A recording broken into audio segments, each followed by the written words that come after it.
What's up everyone? Welcome back into my YouTube channel. So ngayon pag-usapan natin kung paano nga ba maging masaya yung ating mga customer doon sa Food Bazaar o kaya sa ating business.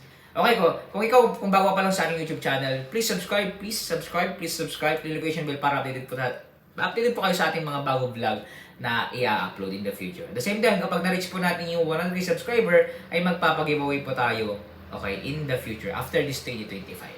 Alright, kung makita niyo po sa ating thumbnail na nagpa-picture ako sa kanila tapos masaya po silang bumibili. Okay? So, I think that time is paulit-ulit silang bumili. At the same time, syempre, yung parang pumipiyok pa ako. Yung parang masaya sila kapag nakita ka. Iba kasi pag pogi. Joke lang. Okay, glory to God if we have pogi tayo, maganda tayo, pero time will come, mawawala rin naman yan. So, balik tayo sa ating topic. Okay, nagiging masaya yung mga customer natin kapag welcoming tayo. We are approachable, okay?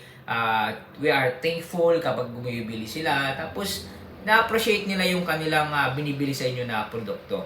Para maging masaya sila, okay? Kailangan lang natin na i-approach sila, okay? Kasi yung iba, kailangan mong i-approach dadaan sila sa food bazaar mo, tapos parang naghanap sila ng pagkain. Minsan din nila makita yung product mo. Kaya ikaw, okay, sabi mo na, uy, baka gusto pong bumili nito ganyan. Minsan pa nga yung binibenta ko ng food, okay, ginaganyan ko, andun ako sa gilid, okay, tapos talagang sinesales to ko para makabenta ako. Alam niyo ginagawa ko, okay, yung isa kong staff ko, ako mismo, kapag madaming mga dumadaan, yung aking binibenta is pinapakita ko sa nila. Uy, baka gusto niyo pong bumili, okay? Biryani, baka gusto niyo tikman. Siyempre, mapapatakam sila, mapapasarap sila. Tapos, i-sales talk mo sila, okay? Tapos, i-appreciate mo sila lagi, okay? Maging appreciate tayo dun sa ating binibenta.